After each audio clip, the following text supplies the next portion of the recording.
So once amino acids have been strung together to make a long chain, you end up with something that looks like this, right?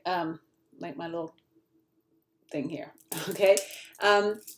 But in all the pictures we've seen of proteins, they've shown like a big blob. So how do you get from a long chain to a big blob? Well, protein has to fold itself, the chain has to fold itself up. So first of all, some vocabulary. On this slide here, we can see, here's the chain with the beads, all right, and it's each individual bead is an individual amino acid. There's 20 different colors, and this is a protein in this order of amino acids. Mine's a different protein because the order is different.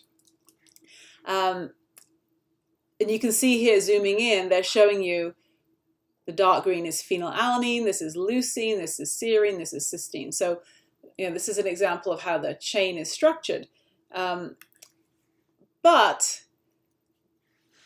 while the individual beads are called amino acids, once you've got them all hooked together in a chain, then we call it a polypeptide. So it means a whole chain of amino acids. I don't know why they don't call it a polyamino acid. I don't know. It's just probably historical.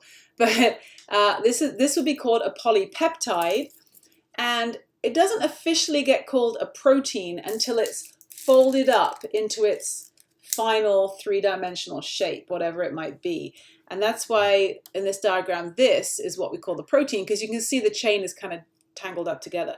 Now, this step from the chain to the tangling up to the three-dimensional shape is incredibly important. And so in the next few slides, we're going to talk about how this folding happens, because I want you to start thinking about proteins, instead of thinking about them as like foodstuffs like steak or eggs or something like that. You need to start thinking about proteins as individual molecules and as molecules that have jobs, and they act like tools in your body. They each do a different job. And so if you think about tools in your garage, they all have a different shape. Like a screwdriver is a different shape to a wrench, and a wrench is a different shape to a hammer. And a screwdriver makes a really bad wrench, and a hammer makes a really bad screwdriver, right? A hammer works because it's the shape it is. It has something heavy on the end of a long handle. A screwdriver works because it's the shape it is, because it has a handle with something long that fits into the screw.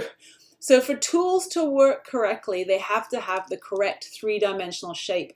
And that's exactly the same thing for proteins. If they don't have the right shape, they can't do their job, whatever their job is. And so making sure that this folds up exactly correctly into the exact right three-dimensional shape is absolutely vital. And if it folds up wrong, it won't work right. And if it doesn't work right, whatever job it was supposed to do in your body, it won't be able to do correctly. And so that can result in some kind of sickness, illness, genetic disease, or whatever, some problem probably manifesting in your body. So having proteins that fold up correctly is incredibly important so that they have the right shape so they can do their job. And the next few slides, we're going to talk about how proteins fold up the right way.